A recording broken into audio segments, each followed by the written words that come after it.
امریکا کے 5 مطالبات ورنہ جنگ۔ ناظرین، ایران اور امریکا کے درمیان کشیدگی پچھلے 1-2 ہفتوں میں ایک خطرناک موڑ اختیار کر چکی ہے۔ یہ صرف بیانات نہیں، یہ صرف سفارتکاری نہیں، یہ کھلی جنگ کی طرف بڑھتے ہوئے قدم ہیں۔ گزشتہ دنوں امریکا نے اپنے جنگی جہاز سمندری راستوں کے ذریعے مشرق وسطیٰ کے قریب منتقل کر دیے۔ امریکی ایئر کرافٹ کیریئر ریجن میں پہنچ چکا ہے، جبکہ جدید لڑاکا طیارے اور missile defence systems high alert پر ہیں۔ دوسری جانب ایران نے بھی اپنی فضائی اور میزائل فورسز کو الرٹ کر دیا ہے۔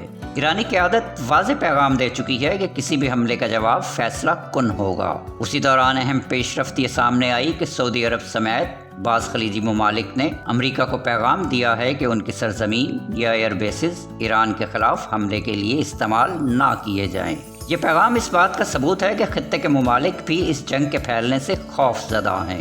دھمکیوں پر دھمکیاں دی جا رہی ہیں، بیانات سخت ہوتے جا رہے ہیں اور ماحول اس قدر کشیدہ ہے کہ کسی بھی لمحے ایک چنگاری پورے خطے کو آگ میں جھونک سکتی ہے۔ اور ایسے میں امریکہ کہتا ہے کہ وہ ایران سے مذاکرات چاہتا ہے، لیکن ناظرین، یہ مذاکرات نہیں، یہ انتباہ ہے، یہ بات چیت نہیں، یہ دھمکی ہے۔ امریکہ نے ایران کے سامنے 5 مطالبات رکھ دیے ہیں اور صاف کہہ دیا ہے کہ اگر یہ مطالبات نہ مانے گئے تو جنگ ایک آپشن ہے۔ پہلا مطالبہ کہ ایران یورینیم افزودگی فوراً بند کرے، ورنہ مزید پابندیاں، مزید دباؤ اور پھر براہ راست محاذ آرائی۔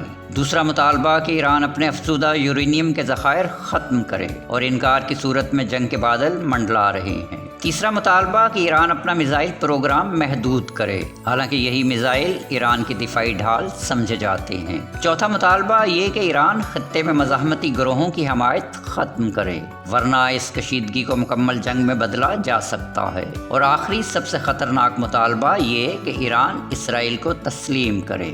یہ وہ مطالبہ ہے کہ جس کے ساتھ براہ راست جنگ کی دھمکی جڑی ہوئی ہے۔ ناظرین، یہ صرف 5 مطالبات نہیں، یہ ایک الٹیمیٹم ہے کہ یا تو ایران سر جھکا دے یا جنگ کے لیے تیار ہو جائے۔ سوال یہ نہیں کہ ایران کیا کر رہا ہے، اصل سوال یہ ہے کہ دنیا کو خوف کے سائے میں کون چلا رہا ہے۔ حالات اس وقت بھی انتہائی نازک ہیں۔